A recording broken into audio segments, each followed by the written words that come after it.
제가 유인물 속에 이 그림이 들어갔는지 모르겠지만 이거를 제가 사진을 찍어서 다시 그렸었던 적이 있어요. 여의주를 그리워하는 거죠. 용은 여의주를 만나야 변화를 갖는다는 거예요. 그러니까 대웅전에서는 극락전을 바라보고 빛을 받아들여야 변화를 갖는다. 그래서 망화가 저렇게 도깨비 모양, 태양 모양이 있는 거예요. 그럼 여기는 여의주고 있는 그 청룡이라면 저쪽 백호 쪽에, 서쪽에는 뭐가 있어야 되나요? 백호가 있어야 되겠죠. 백호가 기가 막히게 멋있어요. 이리 와보시오.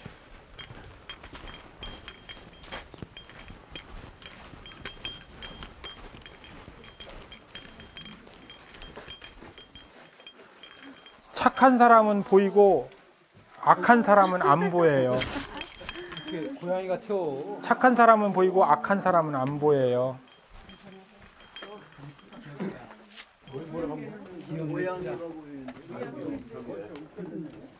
아직도 제가 규명을 못한 게 있습니다. 저는 제 의견이면 제 의견이라고 얘기하는데 제 의견입니다. 이거는 호랑이와 까치를 그리는 호작도라고 있어요. 그죠? 우리나라 전통적인 미나 호랑이와 까치를 그렸는데 그게 벽사 기능이 있어요. 즉 사악한 기운을 물리친다는 거예요. 그런데 희한하게 호랑이와 까치를 그렸다는 것은 뭐냐면 까치는 까마귀와 동급이에요. 까마귀나 까치는 태양을 상징해요. 그런데 호랑이는 뭐지?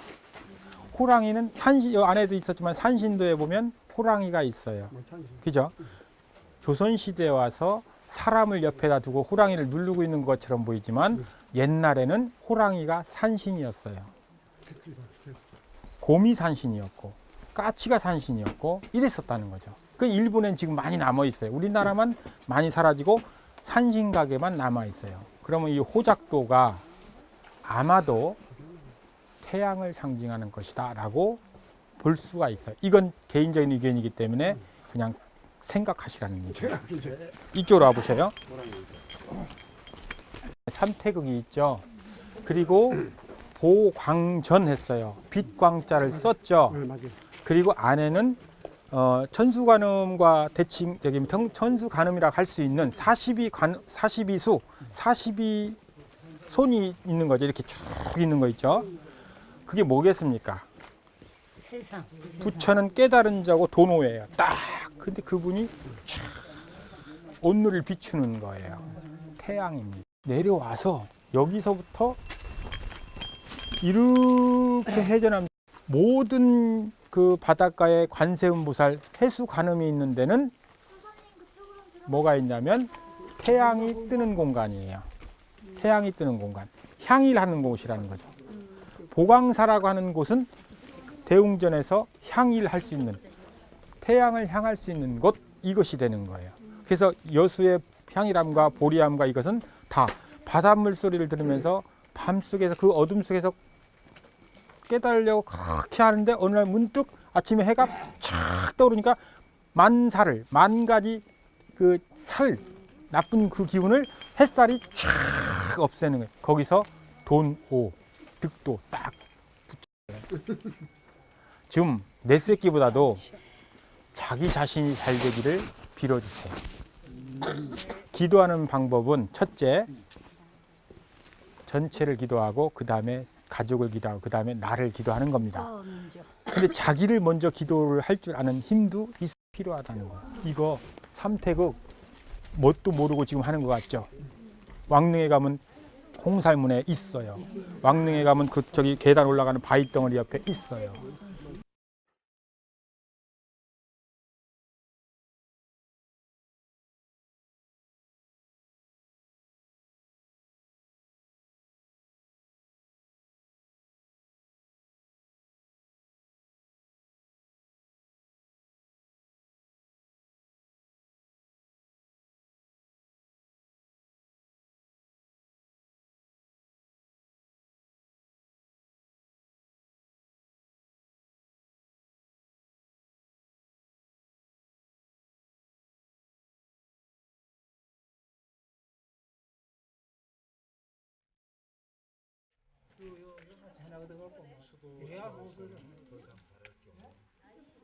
충격적에 정말 그 밑에 들어가는 것부터 시작해서 네. 선빵하고 그런 거 새로 다 지었더라고. 네, 많이 다졌어요. 예. 여기도 마찬가지고. 네. 여기는 진짜 이거 좋다. 아까 정말 제가 도선국사가 여기를 찾아서 이 자리를 찾고서 이 일주일간 춤을 췄다는 거예요. 음악을 짓고. 그래서 저는 조금 이해가 되는 게 지리산 쌍계산가 그쪽 어딘가 그 도선국사 연관대가 있는데 예. 산속에서 배불리 먹고 살려면 예. 소 뱃속에 들어가야 될 거 아니요. 그게 아까 거기가 소 뱃속. 그러니까 거기 싹 들어가 있는 거잖아요. 뱃속이고 거기에 극락교 다리를 넘기 전에 극락교 말고 빛이 지금 어머들어지고 있어요. 그래서 단체 사진을 찍고 간평을 하고 추우니까 이제 또 빨리 내려가야 돼요. 선생님만 쳐요. 자, 저쪽을 보고 지금 이게 여기 써 있기를 뭐라고 써 있냐면 비롯할 창, 정확하게 물이 잘 안 보여요. 그죠? 근데 여기는 정확하게 산들이 빙 둘러서 감싸준 공간에 있죠. 장풍국이에요. 여기서 바랄 수 있는 것은 뭐냐면 태양빛이 나한테 충분히 들어와야 된다는 거예요. 자, 정면을 여기서 대적광전에서 딱 하면 중심이 여긴데 한 마리, 두 마리, 세 마리, 다섯 마리, 여섯 마리, 일곱 마리 용이 있는데 해필이면 용비어천가에 육룡이 나르샤하고 딱 하는 거하고 비슷한데 중요한 것은 이 산이 용이라는 거예요. 근데 이 산이 용인데 용이 저 멀리 태양을 바라보고 여의주를 취하면 변화가 오는 거죠. 근데 저 멀리에 가야산 우두봉이 있어요. 여기 스님들은 연화봉이라고 그래요. 연화, 연꽃. 잘 보시면 백호방에 저 높이에 턱 둥그렇게 서 있는 금성산이 턱 감싸주고 있죠. 이뻐. 그런데 요 산이 이렇게 내려오는데 이 감싸주고 있는데 구글이나 네이버 지도 보면요. 이게 산 언덕에 있는 걸로 보이는 경우가 있어요. 근데 구글은 그래도 이렇게 암흑하게 들어가 있는 것을 움집처럼 들어가 있는 것이 보여져요.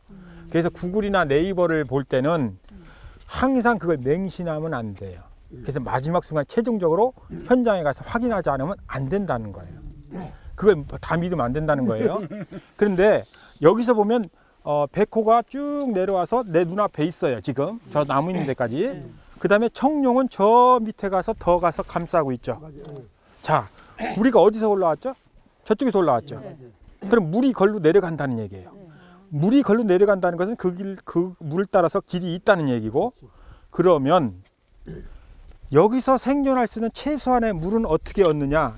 여기서 하늘에서 떨어진 물을 역수해 줘야 돼. 거슬려 줘야 돼요. 그러려고 하면 청룡이 이렇게 해가지고 이쪽에서 내려오는 물을 거슬러 줘야 되는 거예요. 감아서 자꾸 내 앞에 갖다 줘야 되는 거예요. 그죠? 그래서 여기는 청룡이 앞에 정면에 있으면서 청룡이면서 청룡 안산이 된 거예요. 그래서 안산이 됐는데 청룡이 그 국을 만들어 준 거예요, 말하자면. 그래서 여기 있는 모든 물이 내려갈 때는 청룡을 거치지 않고는 못 내려가요. 여기는 수도하는 곳입니다. 스님을 만들어내고 스님이 만들어져서 공부를 해서 득도할 수 있는 깨달은 부처가 될 수 있는 공간인데, 청룡이 힘이 있고 살아있어야 올바른 스님이, 좋은 스님이 많이 나온다 하는 거예요. 아까 우리 김박사님 얘기하셨지만 청룡이 준수하다는 것은 그 역할을 분명히 한다는 거예요. 그런데 백호가 너무 준수하면 여인만 밟히고 돈만 밝히고 할 수가 있겠죠. 근데 일단 공부하는 데서 사람이 우선이기 때문에 청룡이 잘 내려가서 딱 막아줬어요. 요거는 택당 특기라는 말이 있어요. 가릴 택해야 된다. 마땅할 땅, 마땅히 가려야 되는데 뭐를? 특별한 기운이 있는 곳을 택해야 된다는 거예요. 여기서 전체를 다 한 바퀴 돌아봤을 때 특별히 딱 느끼는 게 뭐가 있어요? 뭐 보이는 게? 특별히 딱 보이는 게. 바람을 막아주는. 바람이 막아주는 게 보여요?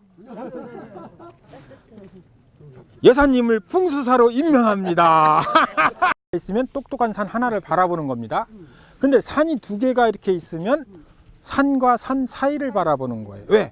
좋아. 가운데를 바라봐야 중심이 잡히니까 그러는 거예요. 그런데 만약에 산이 3개가 있다. 그럼 3개 중에 가운데 산을 바라보는 겁니다. 근데 여기서 잘 보세요. 청룡이 가다가 탁 하고 마지막에 솟아올랐죠. 푸르딩딩한 데 있죠. 그게 안산의 끝봉우리가 딱 솟아올랐어요. 거기를 정확하게 보고 있어요. 그런데 그 먼 미래를 또 보니까 큰 산이 2개가 겹쳐 있는데 가운데 또 산이 올라오고 있어요. 여러분, 산과 산 사이에 둥그런 산이 올라오면 뭐로 보여요? 태양이 떠오르는 겁니다. 저런 공간에 집을 짓고 애를 가지면, 사랑을 나누면 누가 나오냐면 대법관이 나올 수 있는 겁니다. 임금님을 모실 수도 있는 겁니다. 그래서 여기서는, 이 자리에서는 크게 깨닫는 사람을 만들어내는 자리예요. 청룡줄기 끝으로 독봉이 싹 올랐으면서 크게 멀리 태양이 비친다. 아까 향이람 보리함을 얘기했죠. 관세음보살이 해수관음, 큰 바닷물에 관음보살이 있는데 어둠 속에서 적막한 곳에 그 돌을 닦고 하다가 아침에 햇살이 쫙 떠오르면서 만사를 제거하면서 득도하는 것. 내 새끼 잘 되라고 기도하는 게 아니라 스스로 광명세계로 나아가는 것입니다. 여기서도 마찬가지로 풍수적 공간 개념은 정타, 청룡반 끝 봉우리를 바라보면서 솟아오르면서 스님이 귀한 사람이 되면서 그 먼 미래에는 훌륭한 깨달은 성자가 나오는 것을 상징성으로 갖고 있는 거예요. 여기서는 풍수에 미치면요, 그럴 수 있겠구나 하는 생각이 들어요. 풍수에 미치면요, 좋은 공간 가면 막 발발발 떨려요. 몸이 막 부르부르 떨리고, 막 이쁜 여자 만났을 때 막 가슴이 떨리는 거, 그거 게임도 안 돼요. 진짜 게임도 안 돼요. 저는 이 자리에서 그걸 느꼈다고 얘기하는 것은 아닙니다. 그러나 정말 그런 마음이 있어요. 산을 볼 때. 그 다음에 백호가 내려와서 탁 감쌌는데, 그 다음에 청룡이 가서 또 감쌌어요. 그 다음에 저쪽 산이 또 감쌌어요. 그럼 물이 어떻게 내려가요? 내려가다가 꺾였다가 다시 또 꺾였다가 여기서는 스님들이 왕후장상이 되면 되겠습니까? 안 되죠. 부처가 되는 거예요. 즉 동기감흥은 내가 계속 바라보고 있으면 닮아가는 겁니다. 우리가 큰 선생님한테 가는 이유가 뭐겠습니까? 큰 선생님을 닮고자 하는 거예요. 큰 산에 들어가는 건 왜 큰 산에 들어가겠습니까? 큰 산을 닮고자 하는 거예요. 근데 이 자리에서 닮고자 하는 것은 저 앞에 청룡의 우뚝 솟은 봉우리의 기운과 그 멀리에 큰 산이 감싸주는 가운데 먼 미래에 태양이 떠오르는 빛, 광. 오늘 화두가 계속 빛을 얘기하고 있는 겁니다. 점점 추워지고 있어요. 이때 태양이 여기 쫙 내려비치면 이게 삶의 보존성이고 영생입니다. 내 몸의 영생은 내 자식을 통해서 간다고 그랬어요. 이 자리에서도 그것을 연상할 수 있는 것, 미래. 우리가 어떠한 공간을 가서 살더라도, 아파트에 살더라도 아파트 베란다 문을 열었을 때, 베란다를 바라봤을 때 멀리 바라볼 수 있는 세계가 있으면 빛이 충분히 들어온다는 거죠. 그런 아파트를, 그런 동호수를 취해야 되는 거예요. 그 다음에 방초정에서 얘기했지만 득수를 얻어야 살기 때문에 도로가 가까이 있어야 된다는 거죠. 도로가 가까이 있을 때 시끄러우면 안 돼요. 청암사처럼 소리가, 계곡물소리가 너무 시끄러우면 밤에 신경쇠에 걸려서 죽어요. 그래서 오죽하면 거기다 망화를 갖다가, 태양을 갖다가 해가지고 제사를 해버린 거예요. 살기를, 물소리를 죽여버리고서 하고자 했던 그 마음을 거기다 비보적으로 장치해 놓은 거죠. 자, 여기까지가 제가 오늘 여러분들한테 전해드리고 싶었던 이야기입니다. 어쨌든 지금 저 서쪽에 있는 그 금성, 둥근 금성의 기운이 강하게 작용도 하면서 청룡이 확실하게 유순한 듯 부드럽게 감싸주면서 스님이 강한 마음이 있으면서, 그것이 있으면서 또 미래의 부처가 되는 광, 내가 가 닿는 마음.